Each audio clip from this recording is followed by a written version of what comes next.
Hey there, folks, and welcome to another episode of Crit Hit Interviews. I'm Arlyeon, and we are here today with Kevin Péclet. I think I got that right. Yeah, actually, super 100% correct, which is super rare. Je peux parler en français. Gotcha. Yeah. Nah, it's all good. I won't impose that on you. I'm not going to impose it on the viewers. They might hate me. But we're speaking with Kevin Péclet of Team KwaKwa, whom some of you may recognize, tangents aside, as the developer of the recently released action roguelite Helvetii. Now, while I generally just want to dive right into those juicy game questions, I do like to also get to know the people that are behind them. So we're going to stick to the whole channel tradition thing here and kick things off with some queries about, well, you. Right. Yeah, so to start things off, just tell us a bit about yourself. So I'm Kevin, although most people know me as Hoot online. I am the lead designer and artist behind Helvetii, that I made alongside my colleague Aaron Bell. So we're like a super small team based in a team called Team KwaKwa, which is more kind of like a collective than an actual studio based in Switzerland. And yeah, to keep it short, that's pretty much it. This is like our second game. Our first one was more like a local sort of brawler game, but this is my first game as kind of full-on, let's say, project director. That's fair. Which, on that note, actually, how did you meet your team and how did you, get into this specific role? I started the project some years back. It started to emanate around 2017, just as a little side thing while I was working on my previous thing. And I met first. So the first people I met who worked a little bit on the game were actually two programmers called Garrett Brown and Alessandro Di Domenico, who helped me a little bit with prototyping, but for different reasons, but still on very good terms. We had to part ways, and then I met Aaron Bell around 2018, as I was leaving just before I left for the US. And I've met her previously. She's also been making games on her own. She did a full open source game called Kendrick before we started working together. And then I met her again in 2018. It's hey, well, I need a programmer. Are you down? And she said, yeah, absolutely. She's absolutely incredible. Just a super hard worker and very, very talented. And since then, yeah, we've been working together on Helvetii. Also, I will get shout out to basically the company's co-creator, Elias Farhan, who is the second half of KwaKwa, but we don't work together on the game, but that's why I kind of say we're more of a collective than a full-on company. So, was there a specific reason why you went in that direction as I guess a studio? Well, because we started mostly really how would I say that the philosophy behind our studio is very laissez-faire. We started kind of doing game jams together, and my colleague Elias is very much we both are teachers on the side. We kind of do project as they come, and we don't really rely on we have this advantage that we are comfortable enough that we don't rely on the success of the games to keep on just being able to live. So it lets you tackle things at a comfortable pace. Yeah. Our side jobs allows us, to cover the necessary, and so the projects we do are pretty much the projects we just want to do, at least for now. We're probably gonna veer that a little bit now that Helvetii is done, because we do need still to probably take a more serious approach. But yeah, we started working together on this local brawler game called Splash Panic. And as that was ending, I was I've always wanted to make an action game. I really love action games, especially character action games, but also fighting games. And I just really wanted to do something in that vein where I could challenge myself both as a game designer and as an artist.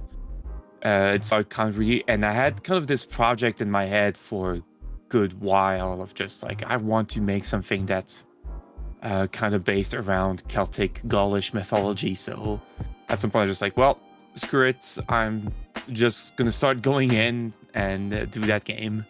Yeah, fair enough. In that case, though, my next question actually is, so like, what kicked off getting into game development?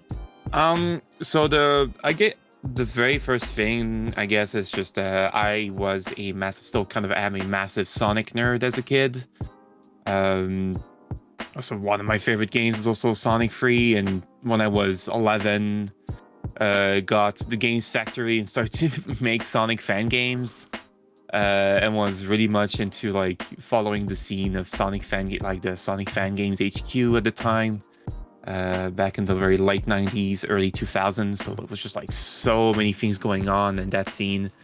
And yeah, it made me really wish, like, I just like making stuff and then see other people just participate in the world that I make. So I guess that was kind of the initial motivator. I mean, that's fair. So other question, a little bit weird, but like, what's the deal with the name Team KwaKwa? So probably my colleague Elias has a better answer, because that was kind of the name he already had for his basically himself when he did game jams, and when I started joining him and doing projects with him, like that just kind of stuck. And we just kind of kept it because, like, well, I mean, it's easy to recognize and it's easy to remember. So it's like maybe not a very satisfying answer, but it's just like, yeah, it just kind of sticks with you. Yeah, no, I mean, that's entirely fair. Other than that, the main question here I have to ask is just like, you've sort of tackled a variety of things, and like you said yourself, you're a Sonic nerd. So what is your favorite game or genre of gaming, both for playing or working on? For playing, that's hard because I like a lot of different things, I guess. In recent times, I've just been very, very much into fighting games. Mostly, I am fascinated by just like the sort of like clockwork aspect behind a fighting game, of just how very precise it is.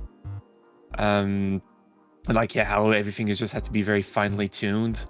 But I just like, yeah, I like action game as a genre is just much too large. Like, game genres are just really bad as descriptors. And some of my favorite games range from like stuff like Shadow of the Colossus, Bloodborne, and also Silent Hill 2.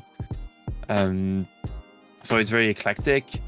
But as far as what I like to work on, that would be definitely like, yeah, character action games, or like very precise action games. I'm someone that's very methodical when it comes to game design. I like to be very hands-on and trying to manipulate every little thing, so like culminates to something that feels very good to play, which is also kind of one of the incentives behind Helvetii. So like, yeah, I'm very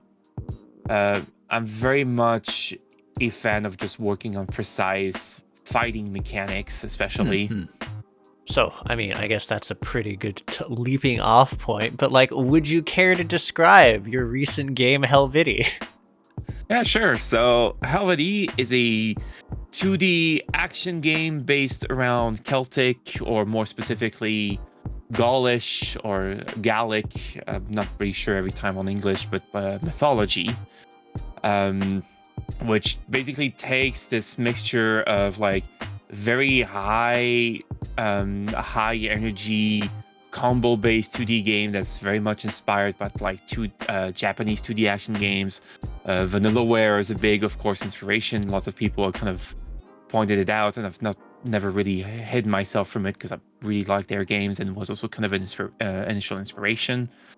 But kind of mixing that with, yeah, this aspect of mythology that's always been kind of interesting for me. I always kind of liked also Bronze Age history, pre-Roman era history. And Helvetii is like I said, I'm from Switzerland, and Helvetii is kind of the name we like. The Helvetic Confederation. We borrowed that name from that group of tribes, really, and it was kind of a shame because we never really learned a lot about them at school, even here in Switzerland. Like, oh, that would be cool to just scrounge around and see what I can find and try to make something out of that not a lot of people have done before. Yeah, okay. So other than that, like so that's more or less how it came to be, I suppose. Yeah, pretty much. There were really like, so there was this, like I said, also the artistic thing. Like I've mentioned Vanillaware, like the specific inspiration for Vanillaware for me was their because I love the illustrative style. I love the art that they produce. And for me, it was also kind of the challenge of like, I want to do something that's very involved in terms of animation. So okay. I thought, well, and granted, probably maybe a bit too much that I could chew, but I don't regret it because it was like very fun to do in terms of animation. And then I guess at the time also I remember very clearly back in, I think it was Gamescom back in 2016 or 17 when we were presenting the other game, and there was another game also next to us which was Icy. Which oh you my might have heard god, of, yes, I've reviewed it. yeah. The developer was actually right next to us. Really cool people. Sean, I think his name was. He presented himself. And I played Icy a good while during Gamescom. Like, this is so freaking cool. And I was so enamored that, like, screw it, I'm just going to start right there and then making assets for this action game. And then I basically went into the business area and took out my laptop and started drawing the actual first assets at the time. That's actually really fucking endearing. So, what was the hardest challenge when making this game? So I mean, the generic answer that most developers will say is just like everything, which, like, yeah, I guess it's true. I mean, I heard light maps from my last one. Yeah, light maps, but I think every developer has like all its own specific things. But I think for us, it was mostly the challenge of going on a game that was very ambitious. Like the classic mistake of going something that was like, yeah, really, like, we're gonna have all these different characters and all these different environments, and just really, really underestimating the time that it took and having to juggle a lot of different roles for me, because everything that's game related, of course, like when we think about making a game, like when you start and you're like, oh, like I have to do animation, I have to do all the assets, I have to do the game mechanics, and that's all the actual fun part. The less fun part is that kind of hits you when you start kind of acting as a director for the project. It's like, oh, you have to do all the business relations, the PR, the marketing, the writing your pitch documents, and then organizing your time with also your real life, while still hoping to get enough money to still stay alive. And I think that was probably the hardest part for me, was all the non-pure game dev things that kind of got into the mix. That really, really, really stressed me out during development. So is there any like specifics among like the non-game dev things that come to mind? Yeah, I mean, marketing is one of those things where don't consider myself like particularly good at. Same. And that's yeah, it's I think a lot of content creators out there can relate to this, because just like making your content, that's kind of the fun part, with the thing with you're comfortable with, but selling yourself, and then not just that, but also being always on top of what are the current trends, like what makes a game sell. Because spoilers, I guess the Helvetii, like, as much as we had a really nice critical reception, like, didn't sell all that well, and like the mysteries of marketing are still eluding me to this day. It's very, very complicated, and things change all the time. And that's why like publishers have become more and more like a necessity, ironically, for indies now. Like it started as like, yeah, we don't need publishers anymore, and then now years later we're like, actually, we kind of do a lot actually, and that's also a part where like not a very fun part of the process of like dealing with publishers. And I don't mean because publishers are, bad people or anything, although I maybe have some stories about that, but our current publishers are very nice people. I'll say that straight away. But it's more like, oh, you have to do like pitch documents, you have to sell, and then you have to really try to stand out in an ocean of other indies and like really good other indies that are all trying to vie for a position in the spotlight. And that can be very, very hard and also very demoralizing sometimes, where like you don't know what you did wrong. Like your game comes out and like, oh, like people really like it, but it's not doing as well as you would think, and you can only ask yourself like what went wrong, and you don't really have a real answer aside from maybe I just needed $500,000 in marketing. I don't know. Yeah, no, I mean that's like super fair.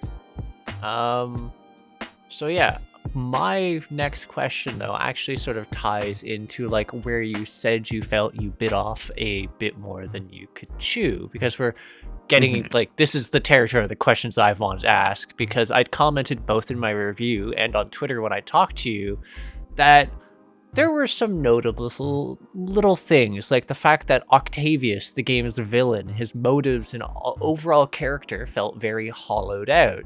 And you confirmed that. So would you care to go a bit more into what had to hit the cutting room floor and just insight into what actually drives the character? Yeah.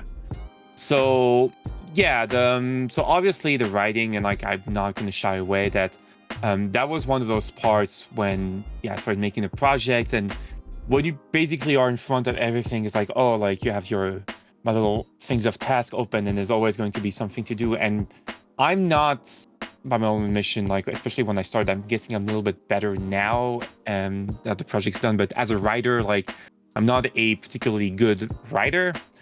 Or at least I can know how to write characters and stuff like that, but I'm very bad at just trying to tie stuff together. And that was kind of also like a difficult thing doing Helvetii while trying to juggle the all the main things, all the priorities that we had during game dev. And sadly, as much as I would have loved to do, because there was a lot on the cutting floor when it came to presentation of the story. And sadly, the thing at the top of the priority of the Helvetii is like, well, with our limited means, the thing that's always going to be at the very top is you have to make the combat feel better. You have to make the flow of the game at least as enjoyable as possible. And that took probably the most work to the expense of other things, because then you realize, well, this little thing that you want to do takes way more time. So all these little ideas that I had for writing, and especially just presentation of characters, my biggest regret was a tutorial thing, which was very different than the tutorial we have now, which would have been actually a whole intro tutorial where like you kind of see it in the opening. Like there's a part where it talks about Divico goes after dealing with Octavius, like goes to his greatest battle, which is actually based on a painting, which is like when the Helvetii beats the Roman. Like this is like based on a famous painting where they make the Romans go underneath the yoke, like this big tree. And I wanted to represent that battle as the tutorial. And the end of the battle would have been like would have also put more forwards like Octavius's motivation, or just like what was kind of like the trick, things like this, or having at least established him a little bit more better at the start of the game.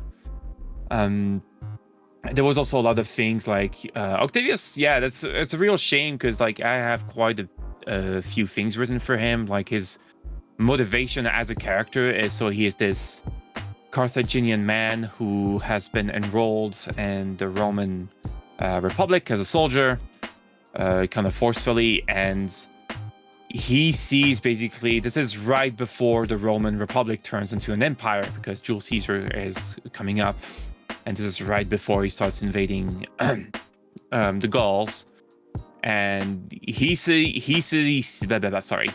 this as, yeah, he doesn't trust Caesar. He doesn't see like the direction, and his way of dealing with that is this kind of artifact he finds that would allow him to gain the power to basically take over Caesar, course correct, and also because he has kind of a vendetta against Rome for also being basically forcefully enrolled. Just so good he goes old-fashioned finds conscription. Good old-fashioned like forced conscription, plus like he's not a fan of like this becoming an empire, so travels off and he finds this this object, this snail, and like, oh, like it will give you power of the gods, but also like comes with a massive cost, this massive curse. So his plan is basically, well, instead of him getting it, he gives it to Dakota. Yeah. So he said, well, I'll just use these chumps as a way of basically unlocking this, like basically breaking this barrier between the world of gods and like the power of the gods and the power of the mortals. And while they're dealing with this, I'll swoop in and go to the core of it all and harness this power for me. So that was kind of like the essence of his character. Still very, very classic, but it does give more motivation of like, okay, why is he technically actually the doing good this? guy of another story, just doing it in like the absolute worst way possible. Yeah, it's pretty much this thing, and yeah, he's an he's like an anti-villain, anti-hero. I think it's an anti-villain. Anti-hero. Yeah, I'm not sure exactly the exact term. Like he would be, like he's an antagonist, but like he has heroic goals. But he's and he would have like his whole like kind of like rogue legion. Like there are some things that are stated in the game that kind of hints that something is not quite right, like how things are playing out, because they say, oh, why is like Octavius doing this? Like the Republic doesn't seem to be involved in this. Like it seems to be doing this on by himself. And like, yeah, he is. He's kind of like part of this. He basically has his rogue legion going off. Yeah, because he has his title. The Republic. Because it's Octavius the Renegade. Yeah, the Renegade, which is just like I mean, he's helping this like Galois chieftain to like fuck everyone up. He's definitely not helping Rome. He plunged the entire countryside into chaos. Yeah, like it's right next to Rome, so it's not like it's like subtle. Super safe. No. Like... The other thing I think like that I was curious about was the playable characters, since like we have Divico and his motivation, but the rest are sort of a mystery. Like you get a loose thing like Renard was changed by being proximal to the, like, I guess the curse and the main group, but you have like a bunch of implications that there's something going on with is it Nemeos? I did that from memory, by the way. Fucking incredible. You've been very killing it with the names.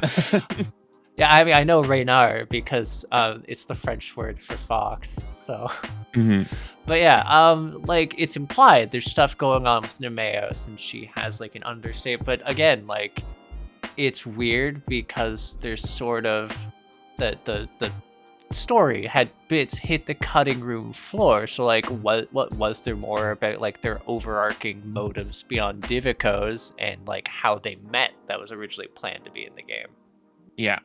To be fair, like on their backstory is like not that much more massive than the game alludes to. So Renard, as you said, they basically through proximity got hit by the curse. Like many other things in nature, like kind of got warped and changed in strange ways. And for them, it was, well, they kind of got turned into this mix of a human and a they fox. got turned into a furry. Yeah, basically. And yeah, they kind of just like stumbled after this, and like basically they meet Nemeos, who kind of takes them in first as like, oh well, I'll try to figure this out. And shortly after, like Divico comes to find her. Like Nemeos is basically just this reclusive old lady druid who basically lives outside. Basically, she could not stand living in the village anymore and just wants to do her own thing. kind of got. I've never been also clear myself. Like she got both ousted out, but also made it also very easy. Didn't really want to stay anyway. She kind of lives as a recluse, and not very much a fan of the main tribes. Also because that was also kind of based on historical fact that the Helvetii were not necessarily like. It's not like in Asterix where like, yeah, all the Gauls really like each other. It's like the Gauls used to fight each other all the time. They would wasn't like the big important thing is that they unified or like tried to against Rome? Yeah, they basically unified, but only because they were like Caesar was coming in, and the Helvetii were going to try to flee during the war to join the other Gauls in the west under Vercingetorix. But they got stopped. But just before that, it was still like killing each other, enslaving each other. They were just like spending almost probably more time fighting each other than they were fighting Romans, really. Yeah. In pretty brutal ways. So they're not necessarily like super chill as people. I mean, history is full of super not chill people. So there's a lot of these little narrative threads. Do you have any plans of tying them back into the game somehow? And if so, how would you foresee implementing them? So hopefully, like, I would love to. Some of this will also really depend on how far we can push it. It's like right now we have 2 patches planned for the game, which first one is mostly just going to focus on the core content, adding a little bit stuff mechanics. But 1.2, there's always already going to be some things where I want to add at least some more things you can find during a run that will elucidate at least a little bit more on backstories, especially on Octavius, because I want to work on his theming a little bit more. And just like, make him more important to the story that he's supposed to be the villain of. Yeah, like having more elements of like traces of him that show up a little bit earlier for whatever means. Could be from like stuff that you can read. Maybe also like we had the concept of like having a special enemy, which would be like his special assassins from his legions would be like, sometimes instead of having the regular enemies, you would have just kind of one mini boss that pops up. It's like, well, like he's an envoy, like he's gonna try to stop you like through his assassins. So that could be like one of the possibilities, just to kind of build up the menace. Other than that, there's like there are things that really I hope, but I can't give 100% answer because we basically are running on like what we can do from month to month and how the game is going to be, is going to receive a little bit more momentum. So I know this is not an answer that a lot of people like to hear. Sadly, it's also something that I don't like to say. But I do have plans in store, but how far I can go with them will kind of depend on the possibilities we have, dev-wise, money-wise, really. Okay. I guess the last narrative question I just had is like, so what's the deal with the Realm of the Gods in the true ending? Because like you have the normal ending and it hints at how to get the true ending, and then you do the true ending and you're just like, what? So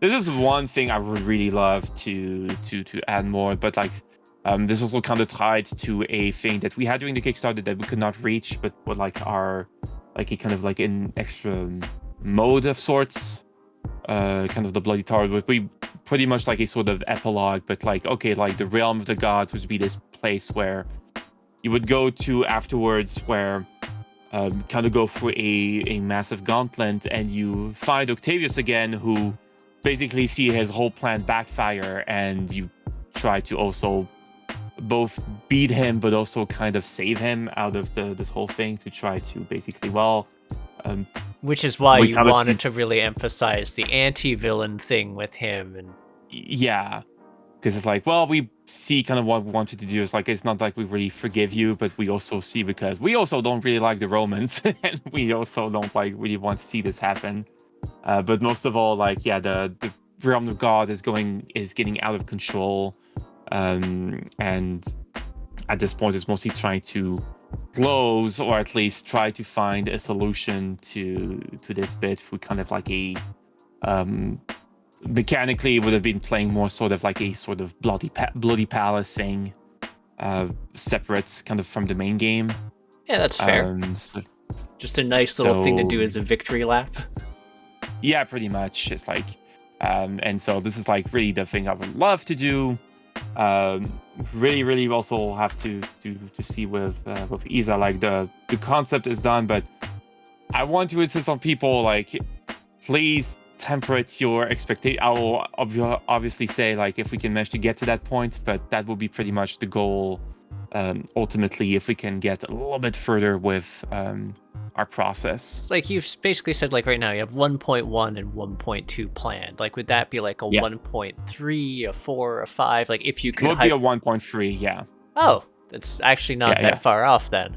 I mean, hypothetically. It's just that 1.1 and 1.2 are like guaranteed. 1.3 would be more like, we'll have to see like our situation, like our living situation, and after the first 2 patches are done, because to be quite honest, like we've had really good critical receptions. Like I'm super happy on that. Like the reviews you did, of course, but like we had also like a lot of really positive reception. It was really cool, like especially after working years and years on the game and seeing people like really gravitate to the stuff we did, and also feeling sad, like we hear the sake of the story, like I'm inside, I'm like, I know, and I have all these documents on my table, and I would love to do so much more with it, but also like at some point, like we have to see like what's wise to do from just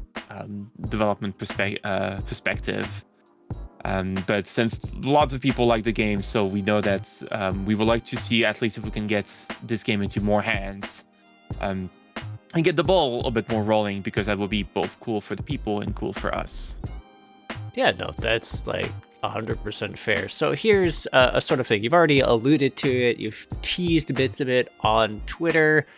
Care to just go a little bit more into the 1.1 update and the improvements to the characters' movesets and what else it's going to be bringing? Yeah. So 1.1, we're mostly working on like core stuff that a lot of people have kind of like either asked or requested during like either beta or just before release, that we could not quite get in for release. But one of the main things I've been teasing on Twitter is like, so each character will get a bunch of new moves that will be unlocked through sigils. So that will expand some of their moveset in like some pretty neat ways. We have like Didiko gets more heavies. We got Nameos will be able to use her burst and different ways. Honalde will get like basically a rising, I would call it the rising cackle, based on the rising tackle from Terry Bogard in KOF. It's kind of like a upwards dive kick. So we're kind of expanding on that. We're also adding more items. We're adding more rooms. Just a little bit more diversity and just the randomization of the game. Not by a huge amount, but at least enough to also like really make the game feel more fresh for every run. Like in terms of also like global items. We also very happy like for this one is to have like a new mini game during campfires, was going to be cooking. Which is going to be also very good for people who want to do those free character runs, because it will be allowed to give you extra stats for every character at once. So, will this technically make the difficulty of the curve a little bit easier for the game, or? Yes. Yeah. Okay. Yeah. There will be a little bit of rebalancing, of course, to maybe accommodate for that, but like the point is also not to make the game also super hard. At least like we're gonna keep stuff like normal modes, like the super hard mode is still going to kick your teeth in. Yeah. Like we might boost a little bit just because like you'll be able to get better stats for your whole team in a significantly easier way, which means we could possibly make some stuff, especially for last boss, a tiny bit more difficult to compensate. But overall, we're going to keep the curve, going to try to keep the balance as it kind of feels right now. Just with it being somewhat nicer for 3-party teams. Yeah, it's like mostly so just a little bit less frustrating on that front. Speaking of which, like some quality of life stuff, like the sigil screen. There were already some changes that went live for Steam. That's also going to come a little bit later for Twitch because certification is always kind of a bitch. I can swear on audio, right? Oh yeah, no, it's not even going to be bleeped. Swear away. Okay, cool. I'll try to avoid anyway. Within but reason. Yeah, within reason. But like, yeah, the sigil right now will also be more explicit. Like, oh, you need to do this to unlock such and such. So like, this is all part of 1.1. Yeah, it's all 1.1. Plus like some extra few goodies, extra quality of life stuff that we haven't really talked about that we kind of keep a secret. But like, it's gonna be like a nice meaty little updates on the core stuff of the game that will just freshen up a little bit. Just as a general question to tackle that. So could you give me an example of like some of the changes to rooms or like events you can encounter during a run to change things up? Or so one thing we'll want to do is definitely like have a little bit more room variety. Things also like maybe some more non-combat rooms, or like having some rooms that are maybe like some treasure rooms, but like maybe like a little bit more like obstacle courses. Having some like more special encounters that we have some stuff that planned for 1.1, but some stuff that will probably come a little bit later. Like there's an idea of that's probably going to be more around 1.2 for like a curse merchant, like a secondary merchant type thing. For 1.1, it's mostly going to be just more rooms to the randomization, but like having rooms that feel like a little bit more unique, that are not just combat, or like the same type of encounters. Yeah, I think 'cause it's like the main things that really break up the combat is you can find the owl statue very rarely. You can find the arena very rarely. And there's like the very occasional rooms that like if you have like the double jumps and the dashes, you can poke around and there's like a chest hidden in there. Yeah, definitely more of those. That's definitely going to be the plan in 1.1, is having more rooms with like little nooks and crannies that will demand you to like, maybe if I use like this move in this way, I can reach it. And also make the non-combat related items, like the one that lets you glide, feel more important. Exactly, yeah. Like little things like this, at least for starter, and then 1.2 will keep trying to expand, because like making rooms is not too resource intensive, so like something you can just keep doing every I was actually going to ask you about that. So you have 1.1 and a very clear sort of identity for what it's going to be. 1.2, you mentioned there's a curse vendor. Is there anything else really notable or interesting that you'd be looking to incorporate there? Like, is that where like a lot of the meat for things like trying to slip Octavius's motivation is going to crop up in? 1.2 is actually going to be really based on summons. In terms of mechanics, like 4 new summons are planned for 1.2, and we're gonna tweak the core mechanic a little bit so that you would be also to mix a little bit more some of the summon abilities, like the active powers, not just the passives. So having a little bit more fun with that to also help make runs a little bit more unique. Aside from that, it's going to be way also focused on new encounters, so like bosses, new enemies, like new bosses or remixed bosses? New bosses. Ooh. There's one I've teased a while ago, and I never got it to have it into the game, because it was always kind of meant as a kind of a bonus, kind of not goofy, but like as a reference boss. But I don't know if you are familiar with the Baz or Zubaz. Yes. As a rejected Street Fighter I played character. I played fucking Shovel Knight. I've beaten his ass in already. So we actually have a model for him. Like I have it in my folders as a boss. If you want to like slip me that thing so we can sneak an image absolutely. of I can give. I even have like full on concept art that I can slip that to you. But like, Amazing. yeah, Yes, there's please. that. There's and there were basically just like there's still some enemies that were like designed by backers that didn't have quite time to put in, so that they're gonna be fit into the game. But yeah, other than that, yeah, it's gonna be based on encounters, having more stuff that can just like happen to during run to help diversify, like curse merchants, maybe another more unique enemy. There's one coming in 1.1 anyway, but I'm keeping that one a little bit more secret. But yeah, that's gonna probably be like the main drive during 1.2. I mean, super fair. Other than that, oh, actually, there was one question on the summons, since I did actually have this comment during the review I did. Is there going to be a better way to predict or re-roll the abilities you get from summons, considering like the sacrifice of actually getting them?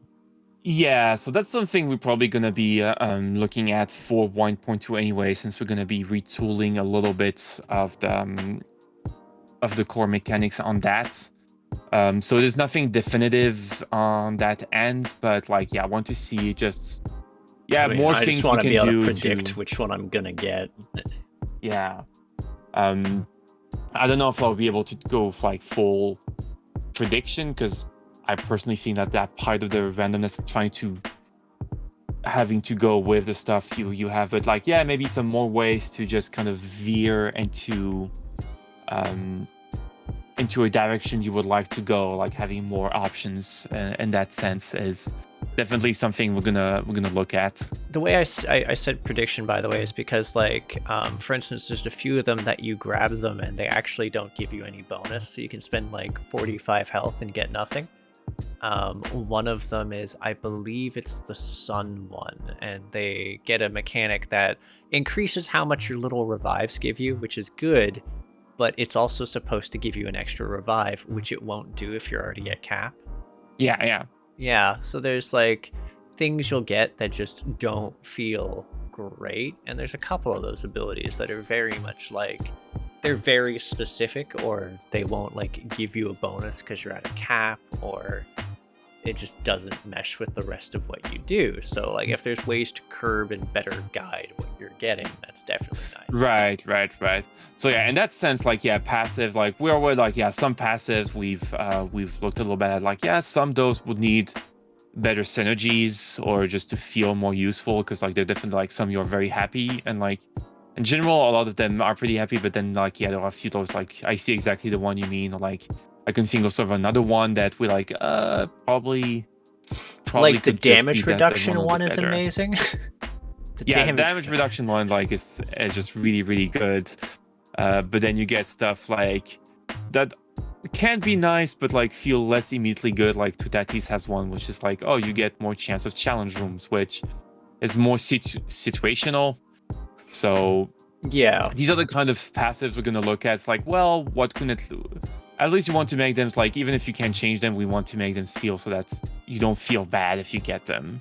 Yeah, that's honestly fair enough. And I think we've mostly talked about the content that's hit the cutting room floor and the things you're looking to implement later, correct? Yeah, like, I mean, just like stuff like bosses and stuff, like it can go a long time, because I think like every dev has little loads on the cutting room floor. But in terms of like, yeah, story, which I'm guessing is the more like the narrative thing, yeah, the theme is just like, yeah, the short answer is like, well, not very the most interesting answer, but like a lot to do, and sadly the thing that was the most easy to sacrifice compared to everything else was sadly the story. But yeah, with all of this sort of tackled in mind, I guess the last thing I'd like to just say about Helvetii is like, at this juncture, is there anything else in the cards for it, like a Switch release or other odds and ends in a similar vein? Well, right now, we already have released on Switch. Well, there we go. Like, I mean, but like anything else in that similar vein for like other consoles? For that, we don't have anything planned for other consoles. We're kind of trying to keep right now, like, keeping track of what we have right now, just to make the games on the current platforms with like, yeah, our Steam, PS4, and Switch. We're not opposed to stuff like Xbox, of course, but it's mostly just like since we're a very small team and like porting takes always a lot of time. Like the more you have different platforms, then the more complicated it becomes. So right now we don't have any sort of immediate plans, but we do know that we also like physical releases. Like the Switch one is coming out in May, if I'm not mistaken, from our publisher at Red Art. That's cool. The PS4 ones are already out. I actually got my big box of physical PS4 that I got from my publisher today. And those I think are almost there, but I think they've almost run out. So hey, if people want the PS4 physical, like, you should hurry up. But yeah, otherwise, no, just we're gonna try to keep working this year, at least throughout all of 2023. We're gonna keep working on Helvetii, try to make this the best version of Helvetii that we can in its current state, and see then where we go from there. Fair enough. So other than that, then, you are currently working on Soup Raiders, I believe. Okay, so Soup Raiders is mostly my colleague Elias's project, so I don't have a direct involvement in that game. Sort of more the collective thing where it's associated with the studio, but it's their project. Yeah, exactly. But I did a few things, like I especially like tested, like participated in like some design stuff, and I think I've provided a few like very small assets, like some VFX or UI things. But yeah, this is the project of my colleague Elias, who right now I think pretty much allowed to say this is like a bit more of a limbo on the back burner, because it's also one of those projects that's very, very ambitious and that would definitely need like some backer from a publisher. So kind of more in a state of we'll see what we do with this. But I not expect like big news on Soup Raiders anytime soon. Yeah, no. Fair enough. So with that, then, is there anything else that you would like to share with the audience at this juncture? Well, first of all, for anyone listening who bought the game, was planning to buy the game, thanks a bunch. Like, honestly, we've always been super happy with people who send us really cool messages, just like gave this game a chance and really liked it and like told their friends. So, because like even like sales aside on that stuff, like this is really why we like made this game and like finding it's public. So thanks a bunch for that. And if you can share this around, and even like this is just not for me, but like for every indie developer, like anything that can help, even just wishlisting, even just leaving a little bit of a review can always help, because we live or die by the algorithm, really. And other than that, like, yeah, if I hope people like stick around, check our Twitter, because we're gonna keep posting updates, and I'm personally very excited for the next two big patches, because I think they're gonna add some nice, a lot of nice flavor to the game, to make those runs even better. And hey, we have a category on speedrun.com, and I'm currently one of the record holders for one of the categories. So if you want to speedrun Helvetii, feel free. We have like a few runners who are pretty dedicated, like got some pretty nice record, and I would like to see other people try to run the game. Yeah, other than that, I'd just like to ask if there's any other indie projects that you've had your eye on or just think deserve some eyes on them. Well, one that came out very recently that I think a lot of people already know about, Vernal Edge came out. Right, I still need to check that out. Super dope. Matt, the developer, super cool guy. Yeah, it's been super neat. But otherwise, like, I would also shout out another arcade type game from one of my colleagues here in Switzerland, which I think a lot of people would really like and has been kind of slept on, which is called Swordship. Which is kind of like a dodge 'em up. Yeah, I've seen that. I was like, I blanked for a second. I'm like, wait, no, I know exactly what you're talking about. Yeah, it's a super cool arcade game, like a kind of a little twist on a shoot 'em up. It's more like a dodge 'em up, because you don't attack, you basically dodge and try to get enemies to fire into each other. It has a super cool presentation, plays great on Switch. Like, it's a really great game to have also on the go, just for like short sessions. Yeah, would really encourage for people to go and check it out. Rad.